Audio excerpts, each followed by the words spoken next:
강의를 한 번만 들어도 신부님을 사랑할 수밖에 없는 명강의로 유명하신 김정경 실바노 신부님께서 고해성사를 통한 진정한 회개와 참 자유라는 주제로 말씀해 주시겠습니다. 신부님을 뜨거운 박수로 모시겠습니다.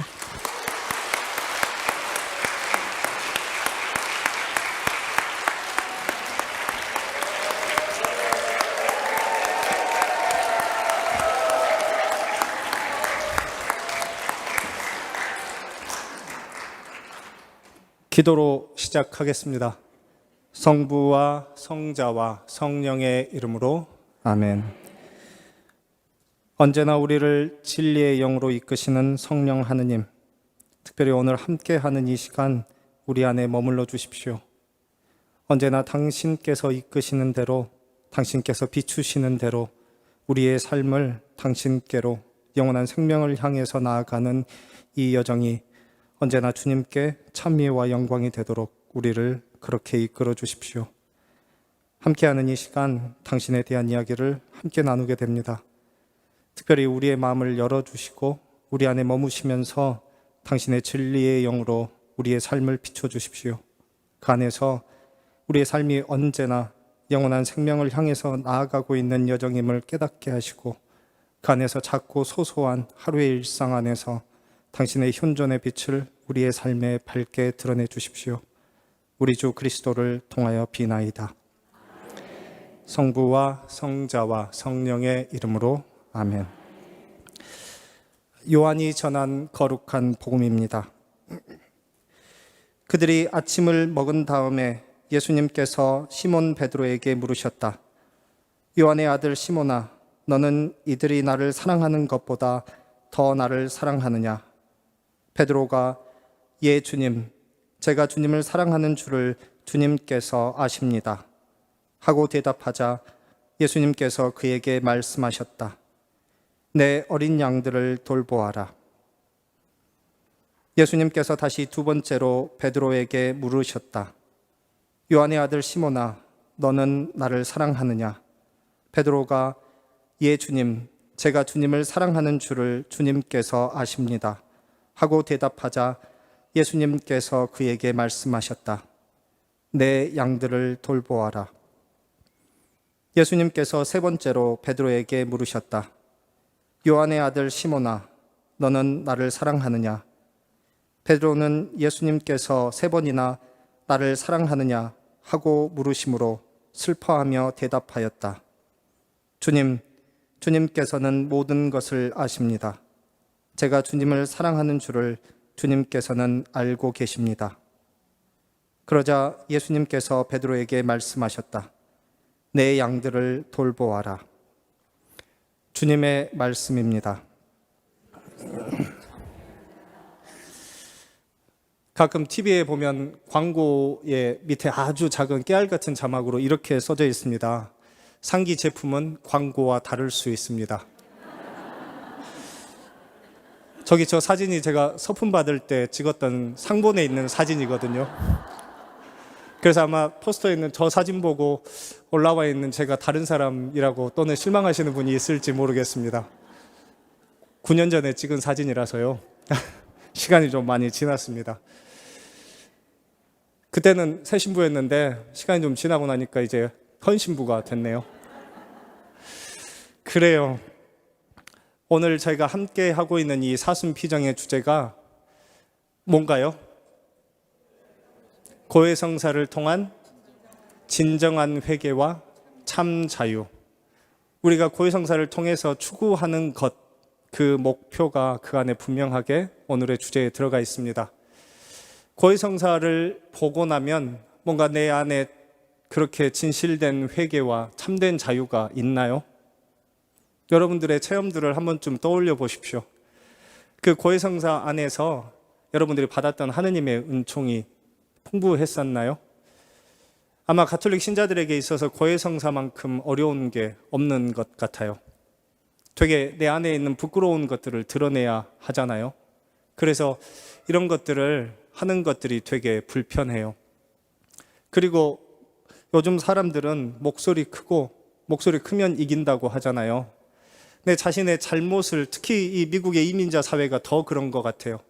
뭔가 내가 먼저 사과하면 마치 내가 잘못한 것처럼. 그래서 절대로 오피셜하게, 퍼블릭하게 잘못했다고 이야기하지 않잖아요. 그렇게 하는 게 오히려 법정에서 불리하게 작용한다고까지 이야기를 합니다. 그러다 보니까 먼저 죄송합니다, 잘못했어요라고 하는 이야기를 전혀 하지 않는, 또는 그런 마음을 갖지 않는 사회에서 우리가 살고 있는지도 모르겠어요. 또 이민 와서, 여기가 우리나라가 아니잖아요. 이민 와서 살면서 우리가 받았던 차별이라고 해야 되나요? 어려움이라고 해야 되나요? 지금 이 시간까지 살아오면서 그 시간들 안에서 우리가 받았던 그 모든 상처들 때문인지도 모르겠지만 더 우리가 잘못한 부분들을 잘 들여다보는 게 어려운 것 같아요. 오히려 내가 무언가를 잘못했다는 생각보다는 당신이 그렇게 해서, 네가 그렇게 했기 때문에 끊임없이 내 안에서 상대방으로부터 잘못한, 그리고 내가 그렇게 할 수밖에 없는 합당한 이유를 찾으려고 하는 것일지도 모르겠어요. 그러다 보니까 점점 더 우리의 삶 안에서 감사함, 고마움, 미안함, 이런 것들이 점점 더 사라져가는 것 같아요. 당연한 것이 되고 감사함이 없죠. 그 안에 점점 더. 그리고 누군가를 위해서 희생하는 것들이 점점 더 어려워지고요. 왜냐하면 그 안에 감사함이 없잖아요. 그래서 많은 사람들이 이런 이야기들을 하곤 합니다. 신부들한테. 신부님, 이제 더 못하겠어요. 왜 나만 희생해야 되나요? 이제 저도 제 인생을 살고 싶어요. 이런 이야기들을 되게 많이 듣게 됩니다. 그만큼 우리가 지금 살고 있는 이 지금의 이 사회가 우리가 서로에게 더 많이 감사하고 사랑하고, 또 상대방이 그만큼 희생하는 것에 대해서 미안한 마음을 갖고, 또 그 사람을 위해서 더 노력하고, 이런 것들이 없는 것 같아요. 점점 더 그거는 이상 속에, 꿈속에서나 있을 법한 이야기가 되어 간다는 생각들을 해봅니다. 그러다 보니까 고해성사 때 무엇인가를 꺼내는 것들이 그렇게 쉽지 않아요. 제 고해성사의 경험을 비춰봐도 그렇습니다. 저는 되게 오랜 시간 동안 모고해를 해오던 신학생이었습니다. 한국에서부터 신학교를 다녔는데요. 제가 신부 되는데 꽤 오랜 시간이 필요했어요. 한 2명이 신부 될 수 있을 만큼의 시간을 신학교에서 보냈습니다. 약 17년 정도의 시간이 지나고 신부가 됐는데요. 신학교에 간 후로요. 신학교에 다니는 되게 오랜 시간 동안 모고해를 하는 죄를 지으면서 살았습니다. 신학교에 가면 매 학기가 끝날 때마다 이발루에이션을 해요. 평가를 해요. 그리고 나면 그 다음 학기 시작할 때 누군가는 더 이상 보이지 않습니다. 그러다 보니까 평가를 받는 피교육자의 입장에서 무언가 좀 진실되게 고해성사를 한다는 것들이 불가능하다고 느껴졌었습니다. 그래서 되게 오랜 시간 동안 모고해의 죄를 지으면서 신학교를 다녔어요. 제가요. 항상 마음속에 이런 생각이 있었습니다. 내가 이런 죄를 고백하면 저 신부님이 나를 어떻게 생각할까? 내가 이런 죄를 고해하면 저 사람이 나를 있는 그대로 보아줄까? 내가 이런 죄를 고백하면 다음 학기에 내가 다시 이 신학교로 돌아올 수 있을까? 이런 두려움을 가지고 되게 오랜 시간을 살았어요. 한두 해가 아니고 신학교에 보내는 거의 모든 시간을 그런 마음으로 지냈습니다. 한 달에 한 번씩 신학교에서 고해성사를 해요. 그러면 밤에 다들 이제 신부님 방에 가서 고해성사를 해야 되는데, 그때가 되면 하염없이 신학교 교정을 뱅뱅뱅뱅 돌고 있던 제가 기억이 납니다. 항상 그렇게 고해성사에 대한 부담감들을 가지고 살았어요. 내 안에 수많은 죄에 대해서 너무나 잘 알고 있으면서도 그걸 차마 입 밖으로 꺼내는 것이 쉽지 않았습니다. 그래서 되게 오랜 시간 동안 마음속에 있는 걸 속 시원하게 끄집어내서 털어내서 고해성사를 해본 적이 단 한 번도 없었습니다. 창피하게도요. 불행하게도요. 그래서 성사라고 이야기하는 하느님의 현존을 체험할 수 있는 이 7가지 성사 중에 하나인 은총인 고해성사를 단 한 번도 제대로 해보질 못했습니다. 그 이유 때문이었을까요? 한국에서의 신학교에서의 실패의 경험들, 그리고 되게 많은 시간들을 밖으로 돌았습니다. 그리고 나서 다시 미국에 와서 신학교를 갈 수 있는 기회를 얻게 됐습니다. 그리고 미국에 와서 마돈나 성당에 있으면서 신학교를 다니기 시작했습니다. 거기에서 제 모든 인생을 통틀어서 되게 정말로 중요한 사람을 한 명 만나게 됐습니다. 제가 처음 미국 신학교에 왔을 때 영적 지도 신부님을 다 결정해야 돼요. 그러니까 눈치 싸움을 하게 돼요. 누구한테 고해성사를 하는 게 더 편할까? 미국 사람들, 이 교수 신부님들 중에서 내가 보기에 왠지 나의 것을 솔직하게 털어놓을 수 있을 만한 사람을 찾아야 되잖아요. 근데 그때는 영어를 잘 못할 때여가지고 신학교에서 어나운스를 했는데 솔직히 못 알아들었습니다. 뭘 선택하라고 하는지. 그래서 점심을 먹고 났더니 다 다른 사람들이 먼저 쓴 거예요. 피정을 갔는데요. 그리고 나서 점심 먹고 난 다음에 영적 지도 신부님 한 분이 부르시더라고요. 왜 안 썼냐고. 그래서 보니까 남은 사람이 한 명밖에 없는 거예요. 나머지 그 영적 지도 신부님들 그 숫자가 다 차 있는 거죠. 그래서 어쩔 수 없이 제 이름을 써 넣었습니다. 그 신부님, 이제 멘티로서. 그리고 나서 영적 지도 신부님을 만났는데 되게 빡빡한 사람이었어요. 심지어 윤리신학 전공한 사람이어가지고 되게 피곤한 그런 스타일이었습니다. 윤리신학 전공한 사람들 어떤 거 공부하는 사람인 줄 아세요? 고해성사에 가면 이런 걸 물어봅니다. 제가 이런 죄를 지었습니다. 그 죄를 지을 때 어떤 결과가 있을 거라고 생각했어?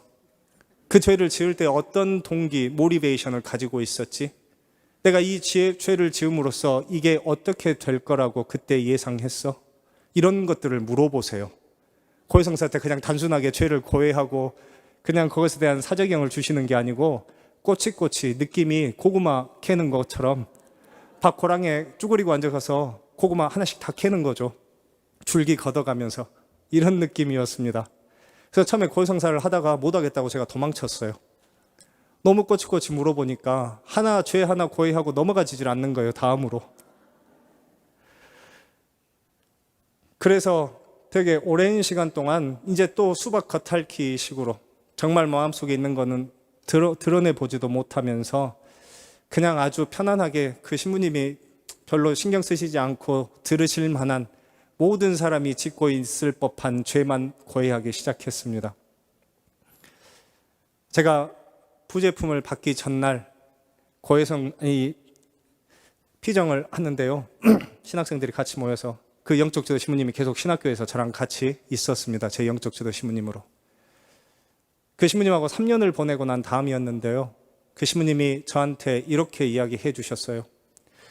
네가 언젠가 정말로 너의 것을 꺼내어서 고해성사를 할 수 있게 될 때 아마 정말로 너와 내가 영적 지도자와 또는 영적 수련을 받는 사람이 아니고 이 하느님의 같은 형제로 아버지와 아들로서의 관계를 시작할 수 있게 될 거라고, 그 날까지 당신이 인내심을 갖고 기다리시겠다고 이런 이야기를 해주셨습니다. 알고 계셨어요. 제 마음의 상태를 오랜 시간 동안 보시면서 단 한 번도 저에게 입 밖으로 꺼내서 왜 계속해서 안에 있는 것들을 꺼내지 않느냐고 물어보지 않으셨어요. 아마 어머님들은 다들 그런 경험들이 있을 거예요. 자녀들이 거짓말 할 때 몰라서 속아주시나요? 아시잖아요. 아는데도 불구하고 아이고 오직하면 이러면서 넘어가 주시잖아요. 그냥 속아주시잖아요. 그러고 나면 내가 거짓말을 그럴듯하게 했구나라고 저는 그렇게 착각하곤 했었습니다. 어렸을 때. 근데 시간이 지나면서 보니까 몰라서 속아주셨던 것들이 아니더라고요. 알고 계시면서도 오직하면 아이고 이러면서 그냥 넘어가 주셨던 것 같아요. 당연히 큰 거짓말 같은 경우야 가차가 없죠. 그리고 나서 처음으로 고해성사다운 고해성사를 신학교에 간 지 14년 만에 처음으로 하게 됐던 것 같아요. 정말로 있는 그대로의 나의 것들을 꺼내 놓을 수 있게 되었던 것 같아요. 그리고 나서 그 신부님과 지금까지 제 사제 생활을 통틀어서 인연을 함께 해오고 있습니다. 그 신부님은 그래서 항상 저한테 카드나 편지를 보내실 때 한국말로 삐뚤삐뚤하게 앞에 딱 이렇게 써서 보내세요. 내 아들아. 이렇게 쓰시고 그 다음에 영어로 길게 써서 보내시는데 한국말을 한마디도 못 하심에도 불구하고 조금씩 그렇게 저한테 당신의 마음을 보여주십니다. 처음이었던 것 같아요. 내가 정말로 고해성사를 통해서 온전히 자유로워질 수 있었던 때 그 첫 번째 경험이었던 것 같아요. 삶 안에서 내 안에 있는 것들을 꺼내놓는 것들이 되게 어려워요. 그리고 관계가 있으면 있을수록 그것을 있는 그대로 내어놓는 것들이 되게 힘들어요. 내 안에 있는 끊임없는 그런 유혹들이 있죠. 내가 이런 이야기를 하면 저 신부가 날 어떻게 생각할까? 인간적인 두려움들이 앞서다 보면 하느님의 은총이 가려져 버려요. 정작 내가 고해성사를 하고 내 죄를 고백하고 용서를 청하는 대상은 하느님이신데 나는 여전히 그 신부만 보고 있는 거죠. 아직도 인간적인 것들 안에서 그것을 넘어서지 못함으로써 고해성사를 통한 하느님의 은총이라고 하는 것을 받지를 못해요. 그런 의미에서요. 정말로 내가 내 속에 깊은 곳에 지금까지도 감추어져 있고 또 다시 되돌아보고 싶지 않아서 무의식 저편으로 밀어버렸던 내 삶의 아픈 기억과 상처들, 그리고 고통스러운 순간들, 그 안에서 내가 저질렀던 죄, 이기심, 유혹, 그 앞에서 넘어졌던 것들에 대한 것들을 하느님께 있는 그대로 내어놔 보신 적이 있으신가요? 하느님 안에서의 자유, 하느님 안에서의 진정한 회개라고 하는 건 아마 거기에서부터 시작될 것 같아요. 고해성사라고 하는 건 그런 하느님의 은총이 있습니다. 그때로부터 지금까지 monsignor을 만나서 고해성사를 합니다. 내 안에 있는 것들을 있는 그대로 내어놓습니다. 포장하거나 감추지 않아도 괜찮아요. 그리고 그분을 통해서 하느님은 분명하게 보여주십니다. 당신의 자비로움을, 당신이 가지고 계신 연민의 감정을, 그리고 여전히 나를 사랑하고 있음을 그는 분명하게 저한테 보여주었습니다. 그리고 그 고해성사를 통해서 조금씩 앞으로 나아갈 수 있게 되었던 것 같아요. 그 시간들을 통해서 나를 끊임없이 뒤돌아보면서 앞으로 한 발씩 나아가게 되었던 것 같아요. 그런 의미에서 우리가 오늘 하고 있는 사순피정의 목표는 거기에 있습니다. 그런 것을 위한 준비의 시간이고요. 지금의 이 시간이요. 그렇게 신부가 되고 난 다음에 저에게 있어서 가장 중요했던 하느님의 체험이 제가 첫 해 신부가 되고 난 그 해 크리스마스였습니다. 성탄절. 미국 성당에 처음 발령을 받아서 갔는데요. 이제 6월 28일자로 갔으니까 이제 막 앳된 3개월 된 신부였습니다. 미국 문화에 대해서도 잘 모르고 또 미국의 성당의 분위기가 어떤지도 잘 모르고요. 그래서 하루하루 헤쳐가면서 하루 벌어 하루 먹고 있었는데요. 바쁘게 크리스마스라고 막 준비하고 뭐 파티하고 뭐 또 미사하고 막 즐겁게 다 잘 보냈어요. 그러고 나서 12월 25일 날 미사가 끝나고 나니까 성당에 개미 새끼 한 마리 없는 겁니다. 심지어는 본당 신부님도 이제 가족들하고 크리스마스 보낸다고 미사 끝나고 가시기가 바빠요. 저는 여기 미국에 사돈의 팔촌도 한 명 없거든요. 완전히 혈혈단신으로 여기에 있는데 어느 날 갑자기 다 가버리고 나니까 성당에 아무도 없는 거예요. 0데시벨이라고 하죠. 성당에 아무런 소리가 안 들립니다. 진짜로 바늘 떨어지는 소리가 들릴 것 같더라고요. 제가 유일하게 들었던 소리는 사슴이 이렇게 파킹lot 또각또각 하면서 걸어다니는 소리가 들릴 정도로 적막감에 휩싸이더라고요. 제 기억에 그날 저녁밥을 파스타를 먹었던 것 같아요. 트레이로, 은박 트레이로 이렇게 미국 성당 가면 사놓고 일주일씩 파서 먹거든요. 마이크로웨이브에 데펴가지고요. 12월 25일 날 저녁에 그걸 먹으면서 신세 한탄을 했던 기억이 납니다. 이러려고 신부됐나? 밥을 먹으면서 제가 했던 행동이 지금도 기억나요. 핸드폰을 꺼내서 지금 이 시간에 전화하면 누구랑 시간을 보낼 수 있지? 라고 하면서 핸드폰에 주소록을 막 뒤졌던 기억이 납니다. 먹고 난 다음에 제 자신에게 물어봤습니다. 주님께서 탄생하신 이 기쁜 날, 내가 있어야 하는 올바른 자리는 어디일까? 어떻게 시간을 보내야 할까에 대해서 제 자신에게 물어봤습니다. 성당 말고 딱히 가 있을 곳이 없더라고요. 그래서 문 잠겨 있는 성당에 문을 열고 들어가서 감실 앞에 그냥 우두커니 앉아 있었어요. 그때 처음이었습니다. 제가 지나온 시간들을 되돌아보았던 것이. 하루하루 사느라 너무 바빴어요.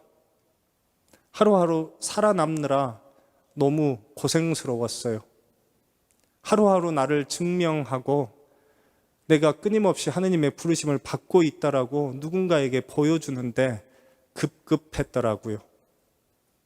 처음으로 그 시간들 안에서 하느님께서 머무셨던 순간들을 발견하게 됐어요. 내가 지나온 시간들 안에서 내가 지금 이 순간 성체 안에 현존하시는 하느님, 그 앞에 머무는 그 시간에 처음으로 제가 지나왔던 그 고된 시간들을 되돌아볼 수 있게 되었습니다. 그리고 그 시간들 안에서 하느님이 어느 순간, 어느 때에 어떻게 내 삶 안에서 머무르셨는지, 어떻게 당신의 강한 손으로 나를 떠받치고 계셨는지 깨닫게 되는 시간이었어요. 그 시간들을 성체 앞에서 보내면서 그동안 내 힘으로 신부가 되었고 내 힘으로 죽을 만큼 노력해서 지금 이 순간까지 이르렀다고 나도 모르게 생각하고 있던 마음속 깊은 곳에요. 말로는, 머리로는, 사람들한테 이야기할 때는 하느님의 은총, 또 하느님의 선한 능력, 희망, 용기, 하느님께서 주셨던 은총, 이런 이야기를 했지만 내 마음속 깊은 곳에는 여전히 그게 남아있더라고요. 도사리고 있더라고요. 네가 죽을 만큼 노력하고 고생해서 지금 이 자리까지 이르렀어. 하느님의 힘에 기대기보다는, 하느님의 힘에 온전히 나를 맡기기보다는 여전히 나의 힘으로 그 순간까지 힘쓰고 애쓰면서 왔더라고요. 그리고 되돌아보는 그 시간들 안에서 처음으로 하느님이 내 삶에 어디에 어떻게 서 계셨는지, 내 옆에서 어떻게 나를 끊임없이 떠받치고 계셨는지 알게 됐습니다. 그게 제가 했던 하느님에 대한 가장 강렬했던 체험인 것 같아요. 되게 오랜 시간이 지나고 나서 깨닫게 됐습니다. 어렵고 힘든 시간들을 통과해야 될 때는 마치 그게 나의 힘인 것처럼 느껴졌어요. 내가 해야만 하는 거고 아무도 도와주는 사람 없이 나 혼자의 힘으로 지금 이 순간에 이르렀다고, 여기에 도착했다고 생각하고 있었습니다. 우리의 삶에서도 그렇잖아요. 정말로 힘들고 어려운 순간에 내 주변에 아무도 있어주지 않잖아요. 심지어는 하느님마저도. 끊임없이 기도하고 부르짖고 하느님께 당신의 힘을 청하지만 우리가 듣고 있는 건 하느님의 침묵이잖아요. 그래서 정말로 어두운 그 터널을 혼자의 힘으로 죽을 만큼 어렵게 넘겨왔잖아요. 저 역시도 그렇게 생각했습니다. 그런데 시간이 지나고 되돌아보니 그게 제 힘이 아니었더라고요. 제가 할 수 있었던 것들이 아니더라고요. 내 삶의 시간들 안에서, 수많은 인연들 안에서 내가 지금껏 성소를 갖고 또 그 성소를 가지고 성장하고 또 내가 사제가 되는 그 날까지 끊임없이 헌신하고 도와주었던 그 수많은 사람들과 그 인연들이 하느님의 은총이었더라고요. 하느님이 당신의 힘을 그 수많은 인연들 안에서 나에게 선물로 주셨더라고요. 그리고 하느님께서 끊임없이 내가 넘어지지 않도록, 넘어졌을 때마다 일어날 수 있도록 끊임없이 당신의 강한 손으로 일으켜 주셨더라고요. 다만 저는 그게 제 힘이라고 착각하고 있었던 거죠. 그게 온전히 내 힘으로 여기까지 온 것인 양 그렇게 교만하게 살아왔던 거더라고요. 처음으로 그 시간들을 되돌아볼 수 있었습니다. 모두 다 사람들이 떠나고 완전히 절대적으로 고요해진 그 공간에서 온전히 성체 안에 현존하시는 하느님 앞에서 그 시간들을 처음으로 볼 수 있었어요. 그리고 그 안에서 이 과거에 내가 살아왔던 그 시간들 안에 하느님이 어디에 어떻게 머무시고 이끄셨는지 분명하게 깨달을 수 있었습니다. 그리고 그것이 지금껏 내 삶에 되게 큰 확신과 신념을 주었습니다. 그리고 여전히 그 시간들이 과거형으로 남아있지 않고 제 기억 속에 언제나 하느님의 강한 힘과 은총으로 남아있습니다. 이것들이 아마 여러분들 안에도 다 있으실 거예요. 여러분도 여러분들의 신앙생활 안에서 그런 강한 하느님의 힘, 또 하느님께서 주셨던 용기와 희망을 체험했을 겁니다. 모두 다 가지고 있을 겁니다. 지금 이 순간에 이르기까지. 어떤 사람은 분명하게 깨달았을 거고 어떤 사람은 어렴풋이, 또는 여전히 이 그리스도교의 신앙 안에서 아직까지 확실하게 깨닫지 못한 분들도 계시겠죠. 그 시간들을 좀 잘 되돌아볼 수 있으면 좋을 것 같아요. 그리고 하느님의 손길이 미쳤던 그 시간들을 기억할 수 있으면 좋을 것 같아요. 그리고 나서 그것을 과거형으로 남겨두지 마세요. 그게 과거의 한때의 체험으로 좋았던 시간에 뜨거웠던 열정으로만 기억하지 마세요. 그것이 지금의 나를 살아내는 힘이 되도록, 그것이 언제나 현재형으로 내 삶 안에서 드러나도록 끊임없이 기억하고 그것을 내 삶의 확신과 신념으로 삼아야 합니다. 그것들을 가지고 끊임없이 앞으로 나아가야죠. 그리고 그 앞에서 여전히 나에게 다가오는 수많은 도전과 어려움, 두려움들 앞에서도 그 확신과 신념들이 지금의 나의 어려움들을 껴안을 수 있는 그러한 이유가 돼야 되겠죠. 우리는 보통 복지 안동하죠. 우리 보통 복지부동이라고 쓰잖아요. 저는 복지안동이라고 씁니다. 배를 바닥에 깔고 어떻게 하나요? 눈만 들어서 이렇게 복지안동, 눈만 굴리는 거죠. 내 삶의 어려운 순간들이 다가오면 우리 어떻게 하나요? 이 또한 지나가리라 이러면서 꼼짝 안 하고 가만히 있든지 아니면 구석진 곳으로 피합니다. 그 바람이 그냥 빨리 스쳐 지나가기를, 아무것도 하지 않고 그 자리에 웅크리고 있게 돼요. 아니에요. 내 삶의 고통과 두려움과 어려움은 분명한 목적들을 가지고 나에게 오더라고요. 성경의 언어로 하면 이런 것일 수 있어요.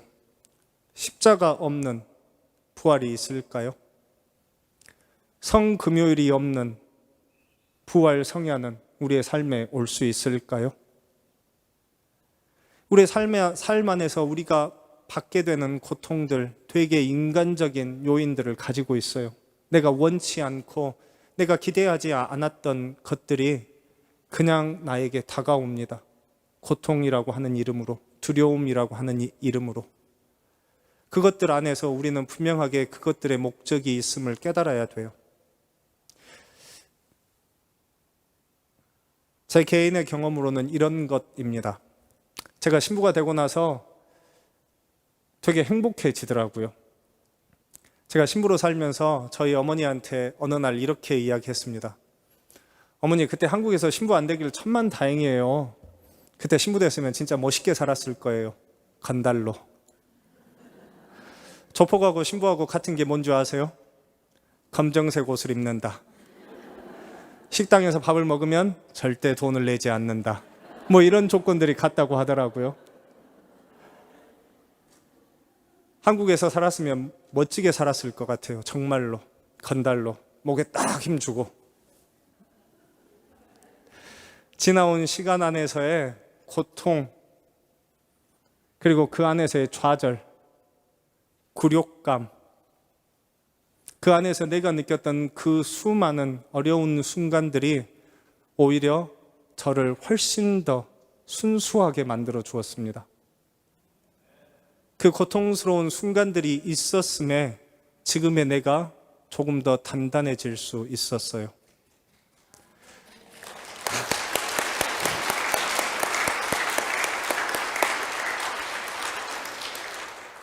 고통스러운 순간을 통과했음에 조금씩 성장할 수 있었어요.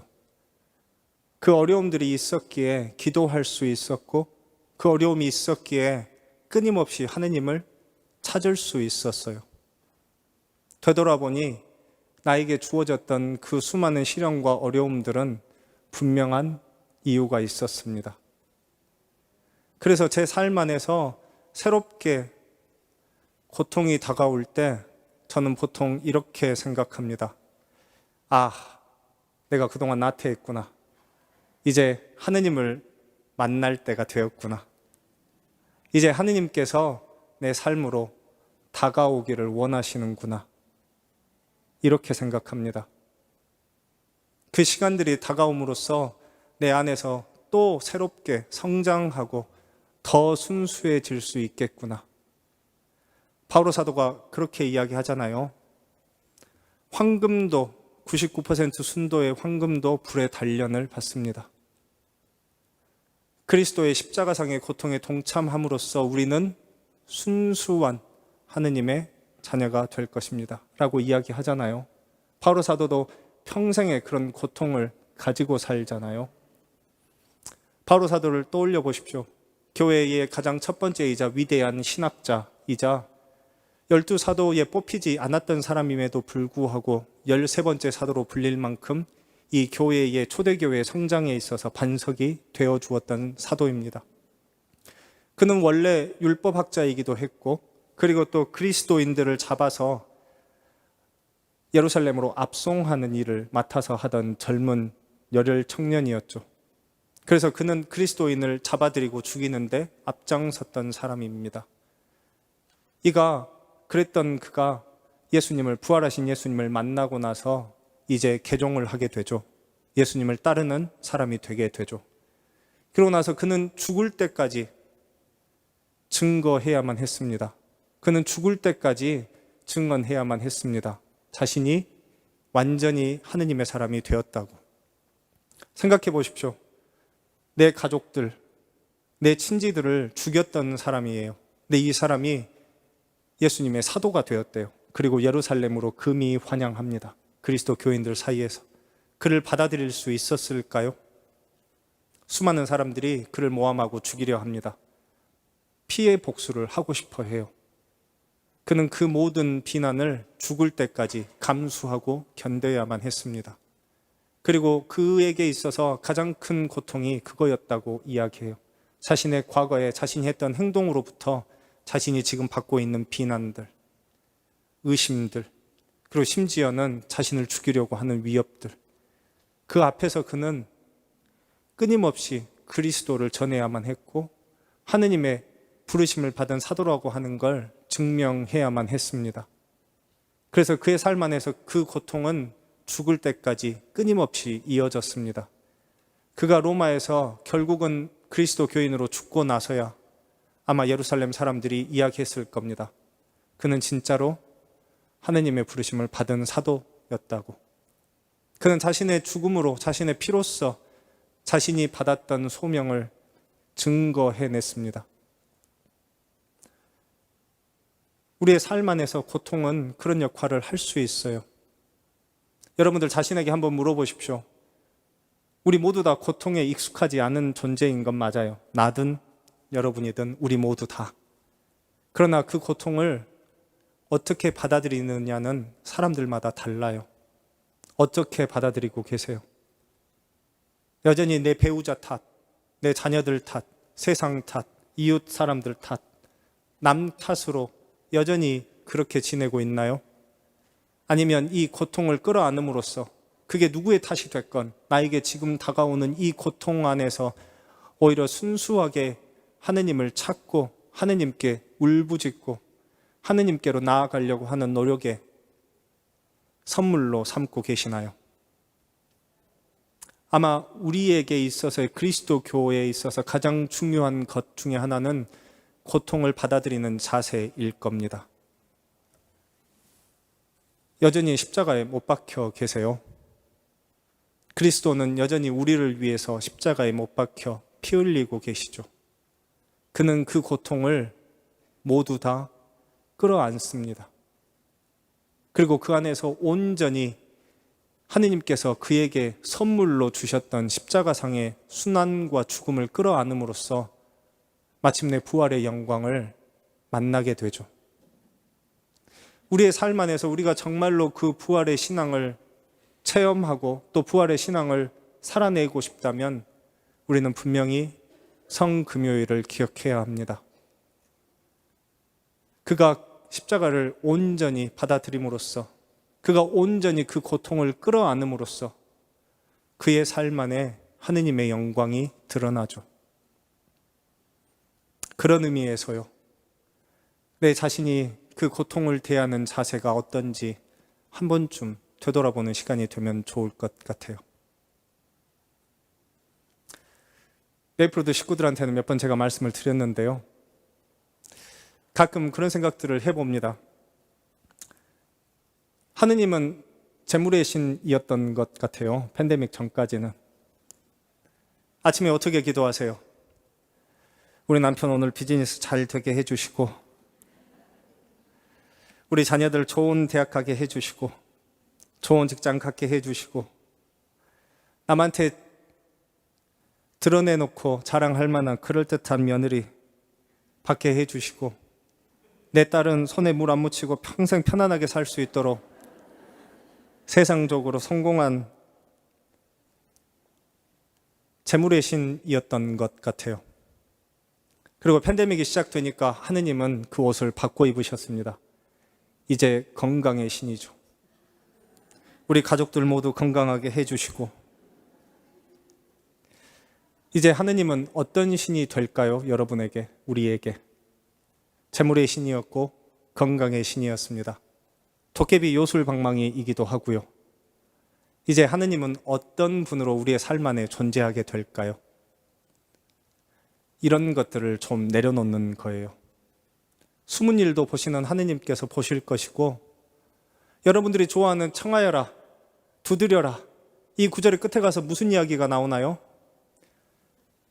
걱정하지 않아도 세상의 모든 이방인들이 청하고 있는 것들을 하느님이 잘 알고 계시니 뭘 청하라고 해요? 하느님의 나라와 하느님의 것을 청하라고 이야기하잖아요. 그러면 어떻게 되나요? 곁들여 받을 것이다 라고 이야기하잖아요. 근데 우리는 하느님의 나라와 하느님의 것에는 별로 관심이 없어요. 곁들여 받을 거에만 관심이 많지. 그래서 어르신들이 그렇게 이야기하나요? 속담에 제사에 가면 어때요? 제밥에 더 관심이 많잖아요. 이게 우리 안에 있는 인간적인 본성일지 모르겠어요. 얼마 전에 저희가 보내는 사순식이 주일에 나왔던 독서 중에 하나예요. 모세가 하느님의 이름을 물어봅니다. 하느님이 뭐라고 대답하시나요?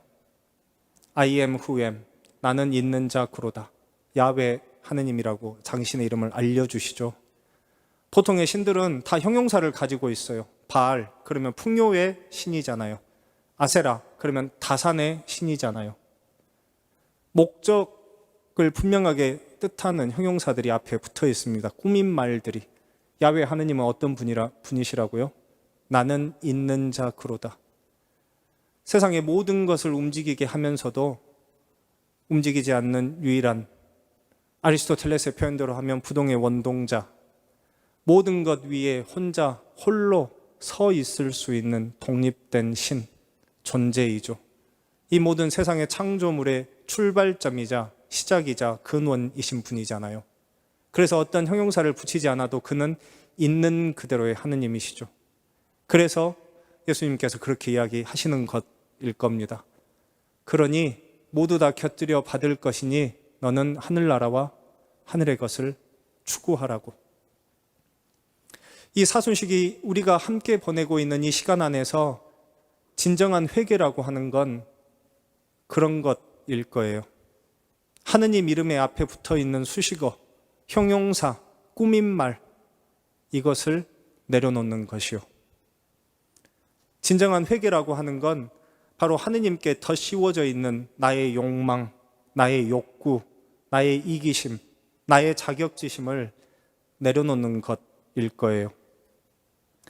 우리 보통 하느님한테 기도할 때 어떻게 기도해요? 강도의 마음으로 기도하잖아요. 어떻게 기도해요? 하느님, 일단 처음에는 협상을 해봅니다. 이번에 한 번만 도와주시면 제가 성당에 도네이션도 많이 하고 기도도 많이 하고 희생도 하고 성당 열심히 다니고 일단 협상을 해봐요. 근데 협상이 잘 안 되거든요. 그 다음에 어떻게 해요? 눈물로 호소합니다. 악어의 눈물로 내놓으라고. 끊임없이 디맨딩 하죠. 달라고. 마치 맡겨놓은 사람들 같아요. 저는 그래도 된다고 생각해요. 진짜로 그래도 됩니다. 단 조건은 하늘에 쌓아놓은 게 많은 사람만요. 하늘에 많이 쌓아놨으면 내 거니까 달라고 할 수 있죠. 하늘에 어느 정도 쌓아놓으셨어요? 하늘나라 뱅크 어카운트에 조금 어느 정도 액수가 차가나요? 아니면 여전히 세상적인 뱅크 어카운트에 그것만 열심히 보고 계세요? 이런 게 있으면 좋을 것 같아요. 뭔가 하늘나라에 쌓아놓은 그 재물이라고 해야 되나요? 하늘에 쌓은 보물을 좀 숫자로 이렇게 표현해서 매일매일 좀 제 핸드폰에 어카운트에 좀 보내주시면 좋을 것 같아요. 그러면 사람들이 금방 알 텐데요. 얼마나 쌓아놨는지, 얼마나 빼서 쓸 수 있는지, 얼마나 자주 하늘에 쌓는 마음으로 희생하고 수고로움을 감수하고, 얼마나 하늘에 쌓는 마음으로 사랑하고 용서하고 계세요. 내가 하늘에 쌓을 수 있는 건 그런 것밖에 없더라고요. 그래서 저는 가끔 이렇게 이야기합니다. 왜 나만 해요? 원래 나만 하는 거예요. 하늘에 쌓는 거잖아요. 그렇잖아요. 세상에서 받을 게 아니잖아요. 하늘나라에 가서 받을 건데요. 나부터 해야죠. 당연히 나만 하는 거고, 왜 항상 나 혼자 해야 돼요? 하늘에 쌓는 거니까요.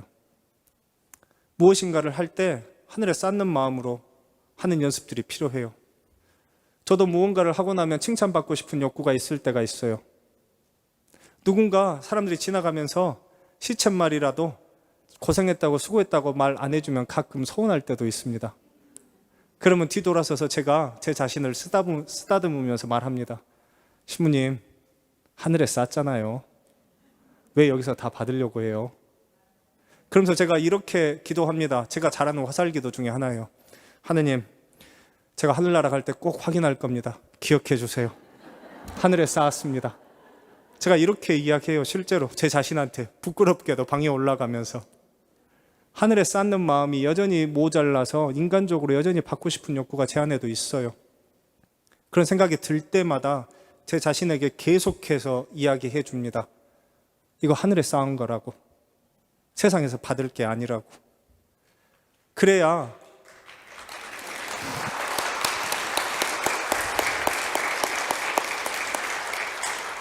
그래야 본전 생각이 안 나요. 여러분들 살면서 그런 경험들 많이 하지 않으세요? 특히 우리 자매님들. 엄마는 원래 남는 음식 먹는 사람이잖아요. 엄마는 원래 자식들이 입다가 더 안 입고 해진 옷 입고 사는 사람이잖아요. 아무리 희생하고 노력해도 이제는 점점 시간이 지나서 당연한 것이 되어버려서 남편도 자식들도 다 그렇게 생각하잖아요. 당연한 것이라고. 정작 그들을 위해서 살았는데 나한테 남는 것이 없어요. 그래서 어째요? 다들 본전 생각 나시잖아요. 오히려 그것을 신앙 안에서 지금껏 내가 하늘의 보물을 쌓는 마음으로 했더라면 어땠을까요? 그랬으면 그것이 지금껏 한으로, 상처로, 분노로 남지 않았을 텐데요. 내가 나의 삶 안에서, 하루하루의 삶 안에서 내가 했던 수고로움과 희생이 하늘에 쌓는 나의 하느님께 드리는, 하느님께 영광과 찬미를 드리는 행위로서 내 삶 안에서 신앙으로 승화되었더라면 그게 내 마음속 깊은 곳에 상처로 남지 않았을 텐데요. 우리 아주 많이 상처로 가지고 있잖아요. 분노로, 화로. 좀 내려놓을 수 있을까요? 좀 우리의 생각을 좀 변화시킬 수 있을까요? 오늘부터라도 하루의 삶 안에서 내가 무엇인가를 손해보는 게 너무 아깝고 싫다는 생각이 들고 또는 더 이상 못 해먹겠다 싶은 생각이 들 때면 자신한테 이야기해 주세요. 하늘에 쌓자고. 인간적으로, 세상적으로 보상받으려고 하지 말고 내 영원한 생명의 양식으로 쌓겠다고. 하느님한테 꼭 그럴 때마다 화살기도 하세요. 그렇게 제가 하는 것처럼. 저는 실제로 진짜로 그렇게 합니다. 하느님 꼭 기억해 주세요. 하늘나라 가게 되면 확인할 겁니다. 근데 진짜로 그러고 나면 마음이 한결 가벼워져요. 그냥 머리로가 아니고 저는 실제로 소리 내서 이야기합니다. 소리 내서. 그냥 머리로 생각하는 것이 아니라 진짜로 쓰다듬어 줍니다. 고생했어. 그 정도면 돼. 하느님이 기억해 주실 거야. 이렇게 제 자신에게 이야기해요. 그러고 나면 한결 마음이 편하고 수월합니다. 다음에 뭔가를 또 희생하고 수고로움을 하기가 훨씬 수월해져요. 이게 우리가 하는 신앙 안에서의 연습이면 좋겠어요. 그래야 내가 하고 있는 모든 희생과 수고로움이 하느님께는 찬미와 영광이 되고 우리와 온 교회 공동체에는 도움이 되겠죠. 어디서 많이 들어본 구절 아니세요? 아마 여러분들이 주일날 매일 미사 와서 듣고 있는 그 구절의 뜻이 그거예요. 여러분들 별 생각 없이 그냥 이렇게 계시지만 신부가 앞에서 중얼거리고 있는 말 중에 그 말의 뜻이 그거예요. 우리와 온 교회 공동체에 도움이 되도록 그런 마음으로 오늘 하루 나를 봉헌하는 거죠. 그게 바로 성찬의 전례 시작에 예물을 봉헌할 때 드리는 기도문이잖아요. 우리의 마음을 거기에 함께, 우리의 하루를 함께 나에게 선물로 주신 오늘 하루를 하느님께 그렇게 예물로 봉헌하는 거죠. 그 구절이에요. 우리가 교회 공동체 안에서 쓰고 있는 그 미사 때 쓰는 기도문이요. 그런 마음들을 좀 가질 수 있으면 좋을 것 같아요. 그러면 조금 인간적이고 세속적이고 세상적인 것들을 조금은 내려놓을 수 있지 않을까요? 그리고 그 빈 공간을 하느님의 것으로 좀 채울 수 있지 않을까요? 끊임없이 채우고 또 채워도 허기지잖아요. 왜 끊임없이 새 거를 또 사고 아무리 많이 사도 여전히 내 안에 마음속 깊은 곳은 허할까요? 여전히 비어 있을까요? 아마 영혼의 굶주림은, 그 허함은 결국 하느님으로만 채울 수 있는 것 같아요. 저도 인간적인 것들로 채우기 위해서 되게 많이 노력들을 해봤어요. 안 되더라고요. 제 삶에서 제가 느낍니다. 아마 저보다 더 오래 사신 선배님들이시니까 인생에 더 많이 깨닫고 계실 거예요. 무상하다고 이야기하잖아요. 오늘 백심님도 첫 번째 강의에서 이야기하셨잖아요. 허해요. 채워지질 않아요. 여전히 욕구가 들끓어요. 아우구스티노 성인이 쉬운 말로 하면 세 가지로 채울 수 있답니다. 인간의 그 허한 마음의 상태를. 제일 하수는 뭘로 채우나요? 여러분들이 잘 채우는 거 있어요. 물건. 마음이 허하고 공허로우면 뭘 해요? 물건을 사잖아요. 물건을. 그러면 며칠 기쁠 수 있잖아요. 이걸로 채우면 하수. 중수는 뭘로 채우나요? 사람으로 채우죠. 사람으로, 인연으로. 그런데 문제는 사람들이 다 내 맘 같지 않아요. 그래서 곁을 내주고 같이 있다 보면 어떻게 돼요? 서로 상처나고 핥히고 피나요. 다 내 맘 같지 않거든요. 그렇잖아요. 내 자신도 나를 잘 모르는데 어떻게 남의 마음을 우리가 다 꿰뚫어 볼 수 있겠어요? 그들의 사정이 있을 건데 그것까지 우리가 헤아릴 수가 없어요. 그러다 보니 서로의 것을 하면서 서로 상처를 주고받게 돼요. 사람들이 되게 많이 서로 간에 상처를 주고받는 게 가두리 양식장 같아요. 되게 여러분들이 지금 횟집에 가서 먹고 있는 거의 대부분의 회 중에 자연산이 없잖아요. 다 양식이잖아요. 가두리 양식이라고 하는 게 이렇게 동그랗게 그물로 깊이 바다에다가 가두어 가지고 거기에다 물고기를 키우는 거잖아요. 물고기 한 마리당 원래 필요한 자신의 그 공간 스페이스보다 훨씬 작은 스페이스에 어마어마하게 많은 물고기가 모여 있잖아요. 마치 맨하탄에 있는 아파트들처럼요. 그 안에다 가두어 놓고 서로 물고기를 키우면 어떻게 돼요? 서로 계속 지느러미 움직이면서 상처가 나요, 몸에. 그래서 바이러스가 계속 생기니까 어떻게 해요? 항생제를 계속 먹이죠. 어쩔 수 없이. 물에 사는 물고기들에게도, 새우에게도. 안 그러면 이 지느러미끼리 서로 핥히고 상처가 나서 그 자리가 골마서 죽게 되죠. 공간이 너무 작아서 스페이스가. 우리가 살고 있는 인간의 세상도 그와 비슷하다는 생각들을 많이 해보게 돼요. 내 곁을 내주고 가깝게 내 사람을 받아들임으로써 우리는 우리의 속살을 그대로 내서 보여주는 거잖아요. 그러면서 불확실성에 기대게 되죠.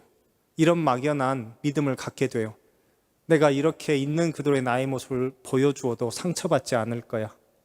판단받지 않을 거라고 하는 아주 막연한 확신 또는 기대를 가지고 사람을 곁에다 가깝게 둬요. 그런데 어떻게 돼요? 그 가까운 관계 안에서 관계가 틀어지기 시작하면 내 그 연한 속살, 내 안에 있는 약함들이 곧 나의 약점이 되고 그리고 나를 비방하는 도구가 되곤 하잖아요. 아닌가요?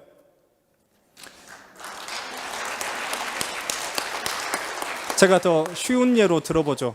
얘가 너무 이렇게 와닿지 않나 봐요. 부부관계로 생각해 보세요. 내가 상처받았어. 어떻게 해요? 두고 봐라. 얼굴에 티 안 내면서 꾹 참습니다. 그러다가 근데 문제는 이 분노라고 하는 게 탱크예요. 게이지예요. 사이즈가 정해져 있어요. 터진다고요. 전라도 말로 사람 속이 홍어 속만 같으면 다 녹아서 없어져 버리잖아요. 그렇지 않는다고요. 게이지가 차요. 그러고 나면 어떻게 해요? 특히 우리 자매님들 30년 전에 일부터 시작해가지고 끄집어내야 되잖아요. 그러고 나서 또 그냥 내가 서운했던 걸로 안 끝나요. 어떻게 해요? 저 사람 제일 아픈데 나 이만큼 상처받았어. 너도 이만큼 상처받아봐. 꼬집잖아요. 아프게. 그렇게 상처를 주고받잖아요. 심지어는 부부관계에도. 그래서 저희 어머니 표현대로 한 입을 덮고 평생 살아도 모르겠는 남의 편이에요. 남편. 이름을 잘못 썼어요. 내 편이라고 불렀어야 되는데 남편이라고 잘못 부른 것 같아요. 남의 편이야, 남의 편. 평생 살아도 내 편은 안 해주잖아요. 우리 그렇게 상처를 주고받잖아요. 내 연한 속살까지 다 드러내면서 내 약함까지 있는 그대로 감싸줄 거라고 믿고 살지만 그렇지 않아요. 심지어는 부부간에도 그러는데 거기서 한 달이 더 건너봐요. 거기서 몇 달이 더 건너서 성당 공동체에서 만나서 살아봐요. 여기 가두리 양식장인데 어떻게 상처를 안 주고받아요? 그렇잖아요. 그 안에 조금이라도 우리가 사려 깊음을 갖지 못하면 서로 그렇게 상처 주고받을 수밖에 없어요. 그래서 더 조심스러움이 필요한 것 같아요. 더 큰 사려 깊음이 필요하고 이 교회 공동체 안에서. 안 그러면 신앙의 이름으로 모였다가 마음속에 큰 상처와 짐을 가지고 떠나요. 오히려 우리 공동체 안에서 그런 사려 깊음이 더 많이 필요해요. 항생제가 필요하잖아요. 가두리 양식장에는. 아마 우리 교회 공동체에 필요한 건 하느님의 은총, 성체 안에 현존하시는 하느님, 그 은총만이 우리를 치유할 수 있을 것 같아요. 고해성사가 여러분에게 그런 역할을 할 수 있는 것이었으면 좋겠어요. 한 번이라도 진짜 마음속 깊은 곳에 있는 것들을 좀 꺼내 놓을 수 있는 시간, 그것으로부터 시작되어지는 진정한 하느님께로의 돌아섬. 하느님께서 용서해 주신다고 하는 체험이 있어야 그것으로부터 우리가 과거의 상처와 아픔을 밀어내면서 let it go라고 하잖아요. 떠나보내면서 자유로워질 수 있잖아요. 낡고 남루에 져가지고 이제는 타지도 못하는 조각배인데 여전히 묵가에 묶어놓고 계시잖아요. 그걸 좀 떠나보내는 거예요. 이제는 좀 밀어버려도 괜찮아요. 안고 있지 말고요. 이제는 좀 그 해묵은 것들을 좀 털어버리면 좋겠어요. 우리는 새롭게 시작할 수 있을까요? 여러분들 살면서 그런 생각 되게 많이 하지 않으세요? 진짜 좀 새롭게 시작해보고 싶다. 왜 이렇게 엉겨 붙어가지고 이 삶의 인연이라고 하는 게 너무 질겨서 어떻게 떼어내지도 못하면서 다 무겁게 잡고 가잖아요. 털 수 있는 거라도 좀 하나씩 좀 밀어버리고 좀 자유로워지면 더 좋지 않아요? 그러고 싶은 생각들 안 드세요? 남편 볼 때만 그런 생각 드나요? 아이고 저 화상, 그때만 그런 생각이 드나요? 좀 이제는 밀어버려도 괜찮을 때가 됐잖아요. 그래야 그 상처를 좀 밀어버려야 그게 좀 치유되고 자유로워져야 그게 내 자격지심이 되지 않아요. 그걸 꼭 껴안고 있으면 있을수록 이게 자격지심이 돼서 어떻게 돼요? 여전히 상처가 골마 있는데요. 조금만 건드려도 아프죠. 화가 나죠. 분노하죠. 그것들이 끊임없이 관계들을 파괴시키잖아요. 둘이나 셋이 모인 곳에 하느님, 예수님께서 함께 계시겠다고 우리한테 약속하셨잖아요. 근데 둘이나 셋이 모인 곳에 예수님이 함께 있는 게 아니고 뭐가 같이 있어요? 악마가 같이 있죠.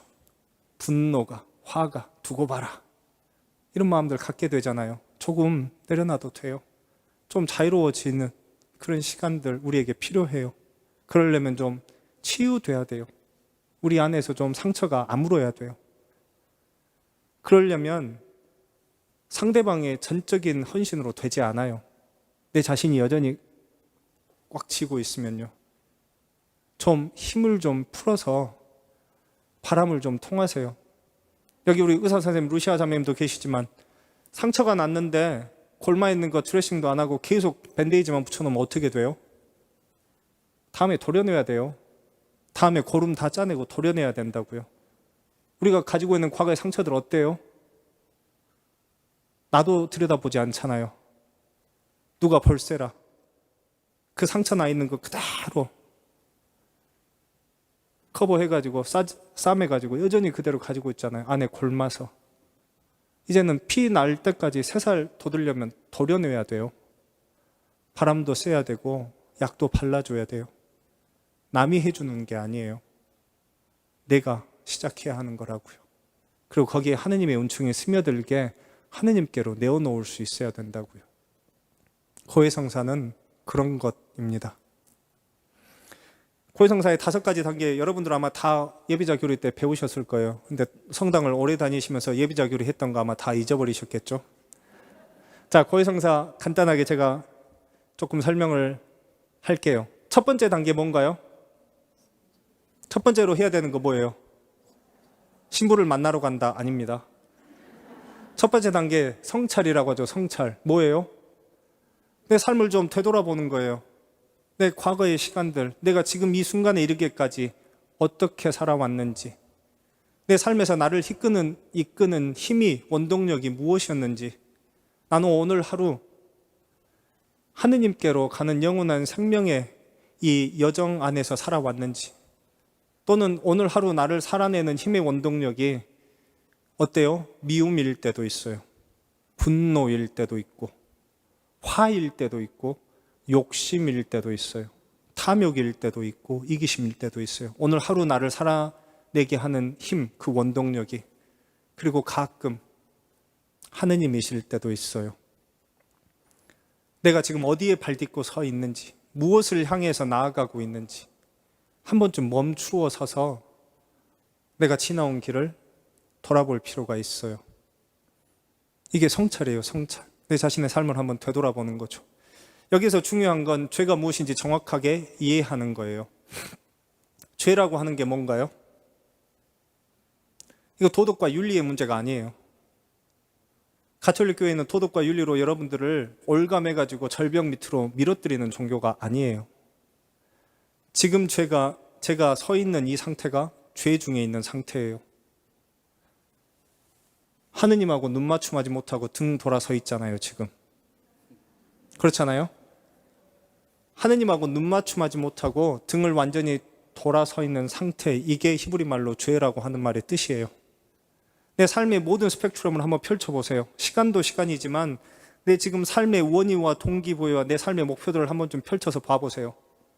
인간적이고 세속적이고 하느님의 시선 하나도 들어갈 곳이 없는 내 마음속에 있는 내 욕심과 욕구들이 있잖아요. 하느님이랑 같이 눈맞춤 할 수가 없잖아요. 이것들이 죄예요. 내가 하느님과 온전히 눈맞춤하고 설 수 없다면 그것이 내 안에 있는 죄라는 거죠. 내가 내 삶의 스펙트럼, 내 과거의 시간들을 하느님과 함께 앉아서 볼 수 있어야 돼요. 심지어는 내 안에 있는 약함과 악함도. 이게 첫 번째 성찰입니다. 두 번째는 뭔가요? 막 이제 생각해보고 기도하고 묵상하고 내 시간들을 되돌아보고 그 안에서 내 안에서 상처와 분노와 화, 과거의 트라우마들 이런 건 뭐예요? 다 어두워요. 빛 한 점 들어갈 곳이 없잖아요. 심지어는 내 마음의 집에서도 가장 구석진 곳에다 밀어버렸잖아요. 문 닫아놓고 못 나오게. 아니면 큰 돌 가져다 눌러놨잖아요. 조금이라도 삐져나올세라. 근데 문제는 계속 삐져나오죠. 그게 문을 열고 계속 나와요. 빛 한 점이 없잖아요. 이것들을 보았어요. 그리고 나면 두 번째로 해야 되는 게 뭔가요? 통회. 무슨 말이에요? 뉘우치는 거예요. 문을 여는 거라고요. 돌을 치우는 거라고요. 내 마음속에 싸매고 있던 오래된 헝겊을 벗겨내는 거예요. 내가 정말로 이런 죄, 내가 하느님과 눈맞춤하지 못하는 이것을 여전히 가슴속 깊은 곳에 가지고 살아왔구나 라고 깊이 뉘우치는 거예요. 이게 여러분들 우리가 해야 되는 통회예요. 매일의 미사 때 우리 통회해요. 뭐라고 해요? 네 탓이오, 네 탓이오, 너의 큰 탓이옵니다. 메아culpa가 아니죠. 네 탓이잖아. 남 탓하고 있잖아요. 난 아무것도 잘못한 게 없어. 우리 자매님들 가끔 고해성사 할 때 저는 되게 많은, 대부분은 아니지만 아주 많은 우리 형제님들의 죄를 듣게 됩니다. 고해성사를 하게 되면 자매님들이 들어오시면 어떻게 해요? 30년 전에 이민 와서 아무것도 모를 때 남편 따라서 되게 이렇게 깜짝 놀라는 사실 중에 하나가 남편 3번 보고 결혼하고 남편은 들어가고 한 달 있다가 미국에 짐 싸서 왔대요. 그런 분들이 생각으로 되게 많으시더라고요. 이민 1세대에. 그래가지고 와서 보니까 남편이 말도 잘 못하고 이제 막 시어머니랑 관계도 어렵고 막 처음에 막 좌충우돌하면서 사는 이야기들부터 시작을 해요. 그래서 남편이 했던 모든 잘못을 다 듣고 난 다음에 딱 한마디 하십니다. 그래서 제가 이런 잘못을 했습니다라고. 그래서 그 다음에 형제님이 들어오시잖아요. 딱 보는 순간 알아요. 아, 남편이시구나. 그게 고해성사가 아니잖아요. 아마 하느님이 이렇게 물어보실 거예요. 예를 들면 형제님, 요한 형제님, 자매님 세명이 어떻게 되세요? 아네스요. 요한 형제님에게 이렇게 물어볼 거예요. 하느님이. 요한아, 너는 왜 내가 사랑하는 딸 아네스에게 그렇게 했니? 이것에 대해서 요한 형제님이 대답하셔야 될 거예요. 아네스에게는 물어보겠죠. 아네스야, 너는 왜 내가 사랑하는 나의 아들 요한에게 이렇게 했니? 그 사람의 잘못은 그 사람의 것으로 남겨두세요. 괜찮아요. 나의 것만 집중해요. 저 사람이 먼저 시작했다고 해서 같이 때리면 어떻게 돼요? 신학교에 되게 이상한 룰이 있습니다. 치고받고 싸우면 누가 잘못해서 치고받고 싸웠는지에 대해서 물어보지 않아요. 치고받고 싸우면 어떻게 해요? 둘 다 내보냅니다. 누가 먼저 시작했는지가 뭐가 중요해요? 그 사람이 상처 주었던 만큼 또는 그거보다 더 크게 쌓아가지고 이 터질 때 다 내놓으셨잖아요. 그거 바보같이 그냥 받고 말았나요? 어떤 식으로든지 되갚음 하셨잖아요. 그러니까 남의 죄는 남의 죄로 남겨두세요. 내 죄에만 집중할 필요가 있어요. 무슨 문제가 되세요? 그래서 남편분 죄 고의하지 않으셔도 돼요. 남편분들도 오시면 고해성사 합니다. 그리고 남편분들이 되게 많은 경우에 되게 남자들이 곰 같아요. 와이프가 잘한다고 하면 진짜 잘하는 줄 알아요, 남자들은. 그런데 그러면서도 양심은 있어서 다들 뭘 잘못하고 있는지는 알아요. 그러니까 너무 걱정 안 하셔도 돼요. 다만 그걸 잘 고치지 못할 뿐이에요. 내가 내 자신을 잘 변화시키지 못하는 것처럼 나의 배우자도 여전히 그 안에서 스트러글링 하고 있어요. 고민하고 있고 힘들어하고 있어요. 왠 줄 아세요? 제가 이런 질문하면 여러분들 분명히 깨달을 수 있을 거예요. 나는 내가 어떻게 살아야 되는지 몰라서 제대로 못 산다. 나는 내가 신앙생활 어떻게 해야 되는지 몰라서 잘 못한다. 없으시잖아요. 남편분들도 다 자기들이 어떻게 해야 되는지 알아요. 잘하지 못할 뿐이지. 그러니까 남의 죄는 남의 걸로 좀 남겨두셔도 괜찮아요. 세 번째 해야 되는 게 뭔가요? 성찰하고 통회했어요. 그럼 세 번째 해야 되는 게 뭐예요? 결심. 같은 죄를 짓지 않겠다고 결심하는 거예요. 최소한 그 순간만이라도. 우리 모두 다 우리의 체험으로 알고 있어요. 매일 새로운 죄 짓는 사람 없잖아요. 우리 매번 같은 죄 지으면서 살아요. 왠 줄 아세요? 죄라고 하는 것도 연습이 필요해요. 훈련이 필요하고 습관이 되죠. 악습이 되죠.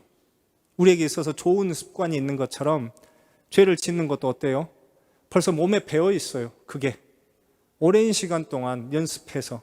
그래서 한 번에 사라지지 않아요. 근데 되게 많은 사람들이 이렇게 생각해요. 뭐 고해성사 해봐야 다음에 또 똑같은 죄 지을 건데. 맞아요. 저도 먼시뇨를 만날 때마다 같은 죄를 고해해요. 먼시뇨리 저한테 꼭 이렇게 물어보세요. 저번에 고해성사 했을 때보다 조금씩 줄어가고 있니? 조금씩 줄여가는 거예요. 내가 그 악한 습관을 내 몸에 붙이는 데까지 예를 들어서 10년의 시간이 걸렸어요. 그러면 그 악한 습관을 다시 좋은 습관으로 바꿔내려면 최소한 몇 년이 필요하겠어요? 10년이 필요한 거예요. 그게 당연한 거잖아요.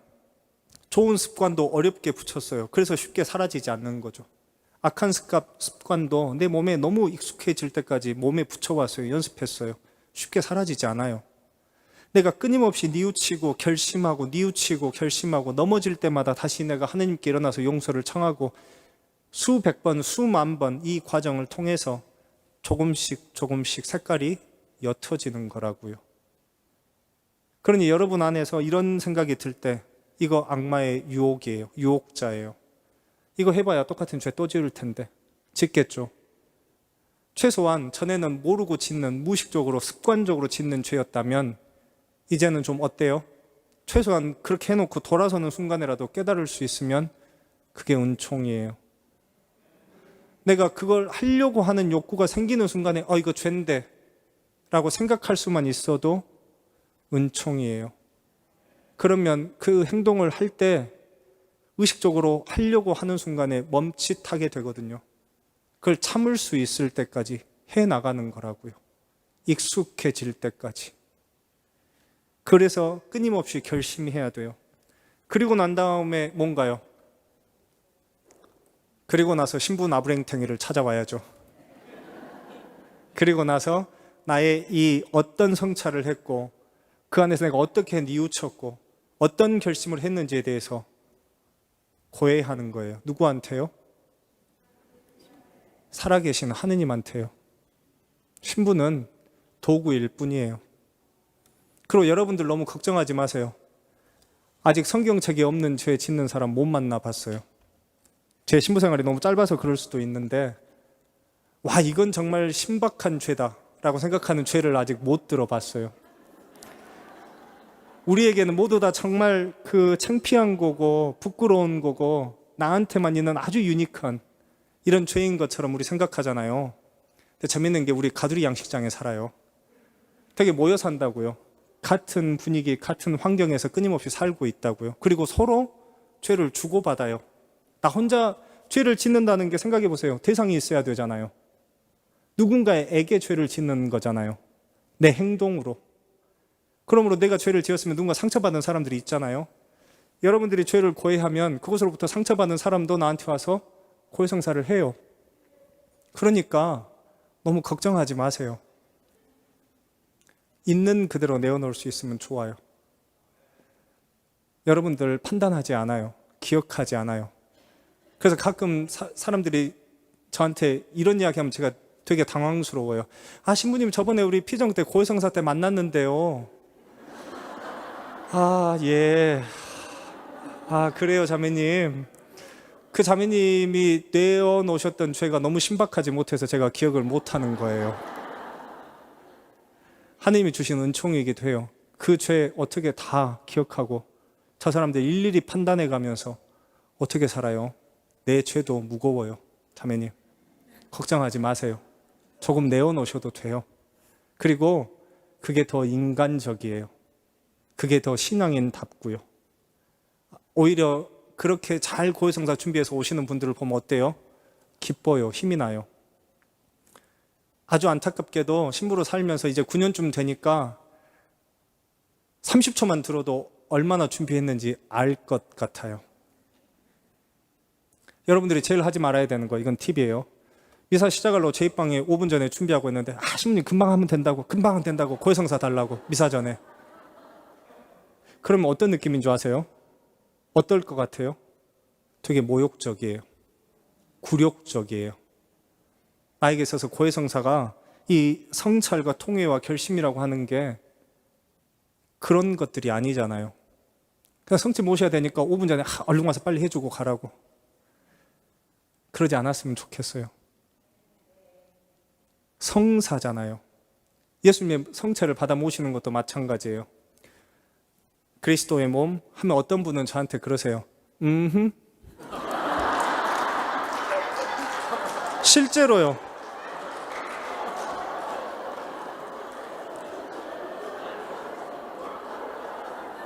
어떤 분은 Body of Christ, thank you. 진짜로요. 그럴 때 되게 이렇게 당황스러워요. 어떤 표정을 지어야 될지를 모르겠어요. 나에게 거룩하고 성스러운 것들이 어떨 때 너무나 아무렇지도 않은 것처럼 느껴질 때가 있어요. 고해성사도 그래요. 여러분들 막 웃으셨죠? 제 입방에 와서 5분 전에 미사하는데 그냥 좀 와서 빨리 해주고 괜찮다고 막 사람들 다 있는데 막 어거지로 끌어요. 그러면 그때 제 느낌이 그래요. 그리스도의 몸, 이거랑 다르지 않아요. 한 번쯤 생각해 보세요. 고해성사 안에서 내가 정말로 성사로서의 은총을 누리고 있는지, 그것들을 가지고 있는지. 그렇지 않으면 그냥 단순한 불필요한 건데 어쩔 수 없이 해야 되는, 하라고 하니까 그냥 뭔가 전라도 말로 껄쩍지근하니까 와서 뭘 해야 되는 것처럼 하고 막 빨리 해치워야 되는 것처럼 그렇게 느끼지 않았으면 좋겠어요. 그 안에 진정한 의미의 하느님께로 온전히 전인적으로 돌아서는 회개와 자유로움이 있어요. 그리고 보통 그런 걸 준비해 오시는 분들은 절대 5분 전에 와서 그런 이야기 하지 않으세요. 당신이 5분 만에 못 하실 거니까.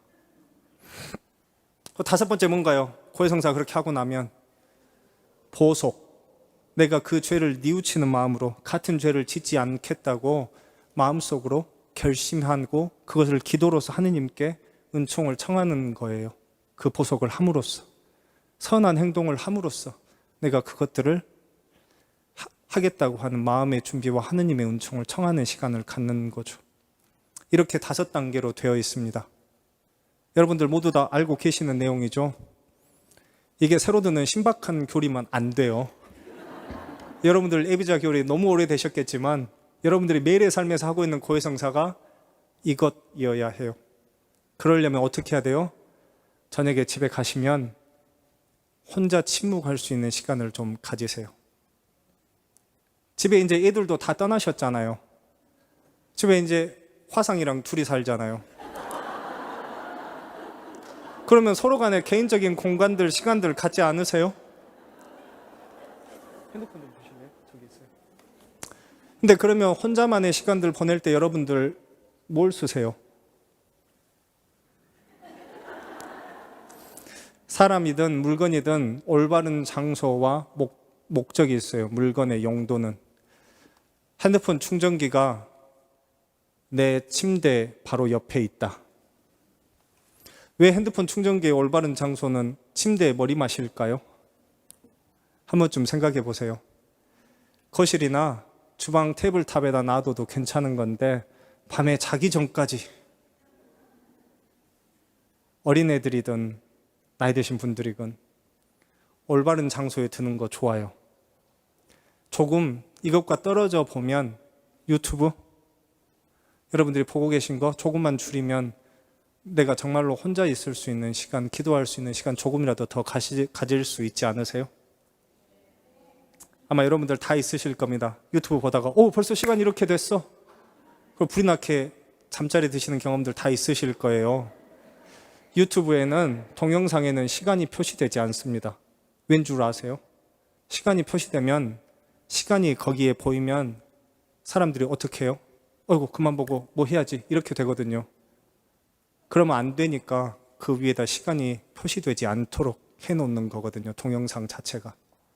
한 번쯤 생각해 보세요. 여기서 조금만 줄이면 우리 조금 더 하느님의 말씀에 가까워질 수 있어요.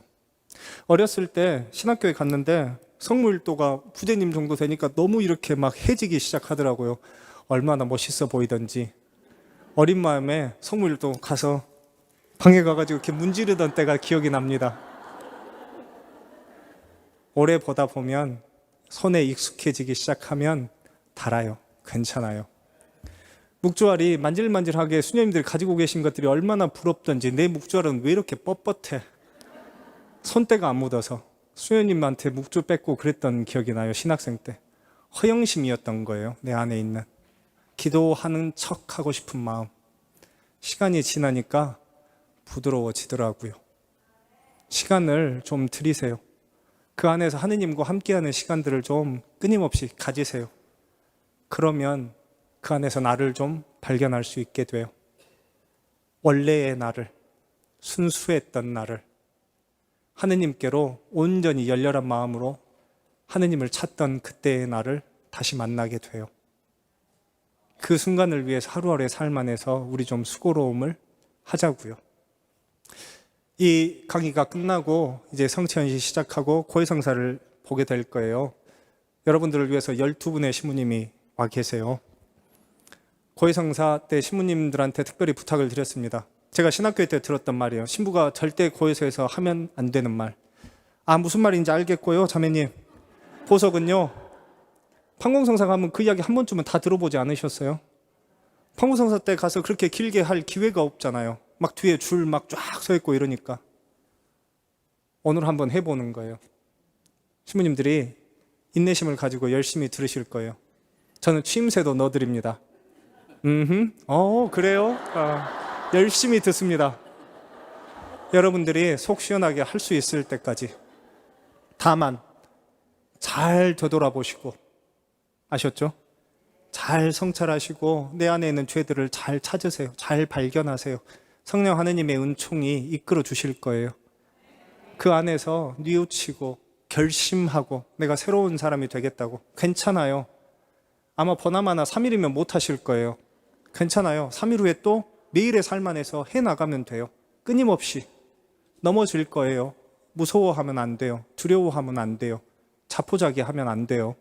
그러면 절대 순수했던 나를 만날 수 없어요. 포기하는 순간 새로운 나를 만날 가능성이 0%예요. 여러분들 더 좋은 사람이 되고 싶지 않으세요? 저는 하느님 보시기에 더 좋은 사람이 되고 싶어요. 하느님을 생각하면 저는 하느님은 사랑이십니다. 뭐 이런 정의들 쓰잖아요. 제가 가지고 있는 하느님에 대한 정의는 이겁니다. 하느님을 생각하면 저는 더 좋은 사람이 되고 싶어져요. 이게 제가 생각하는 하느님에 대한 저의 정의입니다. 하느님을 떠올리면 저는 항상 더 좋은 사람이 되고 싶어져요. 그렇게요. 조금씩 하느님 보시기에 좋은 사람으로. 잊지 마세요. 인간적인 성숙과 신앙의 성숙은 함께 가요. 쉬운 예로 제가 여쭤볼게요. 사람이 밖에서 케찹 아니에요. 이 사람이 성당에 와서 아무리 좋은 신앙인이 될 수 있을까요? 인간의 성숙함의 바탕이 넓고 깊어야 하느님의 나라도 높게 쌓을 수 있는 거예요. 내 바탕이 쉐이키해요. 흔들려요. 물러요. 깊지도 않아요. 성을 아무리 쌓아봐야 어때요? 모래성이에요. 무너지기 마련이에요. 그래서 인간의 성숙함과 신앙의 성숙함은 언제나 같이 가요. 비례하고요. 좋은 사람이 될수록 좋은 신앙이 될 수 있는 가능성도 같이 높아져요. 그래서 그런 의미에서 죄를 바라볼 때 도덕과 윤리도 함께 보는 거예요. 내가 인간적인 성숙함을 갖지 못하고 여전히 미성숙한 것으로 짓고 있는 잘못이 무엇인지, 그리고 그것에서부터 시작되어서 내가 신앙적인 것 안에서 너무 그냥 too much ordinary, 그냥 너무 일상적이야. 이제 더 이상 아무런 내 안에 감흥들이 없어요. 그래서 심지어는 성사 생활이라고 이야기하는 것들마저도 너무 습관적으로 해요. 그래서 내가 성체성사를 모시는 것도, 내가 고해성사를 하는 것도, 주일을 거룩하게 지내는 것도 그냥 it's ordinary, 그냥 너무 평범한 일상이 되어버리고 난 후에 그 안에 감사함과 은총이 사라져버리죠. 이런 것들이요, 도덕과 윤리에서부터 시작해서 인간적인 성숙을 넘어서는 신앙의 성숙을 위해서 내가 오늘 하느님께 전인적으로 돌아서야 하는 것이 무엇인지, 나태함일 때도 있어요. 욕심일 때도 있고 이기심일 때도 있고 내 인간적인 상처와 자격지심 때문일 때도 있어요. 잘 보는 거죠. 그리고 그것을 있는 그대로 하느님 앞에 내어놓는 거예요. 그리고 용서를 청하고 하느님께서 주시는 그 자비로움과 연민의 손길과 눈길 안에서 안도하고 치유받는 거예요. 그가 끌어안아 줌으로써 회복되는 거고요. 결심하는 거죠. 오늘 하루만이라도 다 하느님 보시기에 좋은 사람이 되겠다고. 바로 오늘 백신부님이 이야기하셨잖아요. 오늘 하루만 한 번이라도 사랑하자, 용서하자, 남을 위해서 베풀자, 세 가지라도 하루에 한 번씩이라도 하면 좋다고 오늘 이야기하셨잖아요. 백신부님이 1강의에서요. 그렇게 내 안에서 무엇인가를 결심하는 거예요. 살아내보는 거고, 그 안에서 넘어질 때마다 다시 일어설 용기를 달라고 청하는 거예요. 아무것도 아닌 것 같고 해봐야 아무 소용없다고 느껴지는 그 순간에 열정을 달라고, 의미 있도록 만들어 달라고 하느님의 이끄심으로 청하는 거예요. 그걸 통해서 하루하루의 삶을 하느님께로 한 발 한 발 가깝게 나아가는 거죠. 그 안에서 하느님의 은총이, 성령 하느님의 이끄심이 드러나는 거죠. 그걸 통해서 우리의 삶 안에서 우리가 함께 하고 있는 이 신앙이 내 삶의 원리이자 내 삶의 확신이자 신념이 되어서 내 삶의 길을 비추게 될 때까지 그렇게 한 걸음 한 걸음 나아가 보죠. 제가 오늘 이 강의를 시작하면서 읽어드렸던 이 성경 구절, 제가 서품 받을 때 제 평생의 사제생활의 모토로 삼았던 성구가 들어있는 구절이었습니다. 제가 선택했던 구절은 이거였습니다. 주님께서는 모든 것을 아십니다. 제가 주님을 사랑하는 줄을 주님께서 알고 계십니다. 제가 처음으로 미사를 할 때 입었던 제 서품 제2의 가슴에 이 글귀가 새겨져 있어요. 그래서 매번 제가 지금도 가지고 있고 즐겨 입는데요. 제가 처음 사제가 되고 미사를 할 때 만들었던 그 제의를 볼 때면 그 구절이 항상 가슴에 보입니다. 그래서 끊임없이 그 구절을 볼 때면 하나님한테 이야기합니다. 다시 되돌아가겠다고. 제가 오늘 읽어드렸던 이 구절이 베드로의 고백이잖아요. 베드로가 예수님을 모른다고 3번이나 부정하잖아요. 부활하신 예수님께서 갈릴리아 호수에서 어부들을 다시 부르시죠. 그리고 나서 베드로만 따로 불러서 아침녘에 물어봅니다. 너 나를 사랑하느냐고. 3번이나 연속해서. 그리고 그것으로써 그가 했던 배신을 용서하고 받아주시죠. 제가 지나왔던 시간 안에서 끊임없이 예수님을 배신하고 배반하고 인간적인 욕구로 살아왔던 내 시간들에 대해서 예수님은 그렇게 저에게 물어보셨습니다. 너 나를 사랑하느냐고. 그리고 제가 서품 받을 때 이 구절로서 응답했습니다. 괜찮아요. 넘어져도. 괜찮아요. 배신해도. 예수님께서는 끊임없이 우리를 당신께로 다시 부르십니다. 그리고 그때 나한테 기회가 왔을 때, 하느님께서 내 삶에 강하게 개입하기 시작하실 때 응답하시면 돼요. 제가 했던 것처럼요. 여러분도 그렇게 오늘 하루 하느님의 부르심에, 예수님의 초대에 응답하는 시간이 되면 좋겠습니다. 마치겠습니다. 성부와 성자와 성령의 이름으로 아멘. 영광이 성부와 성자와 성령께, 성부와 성자와 성령의 이름으로 아멘.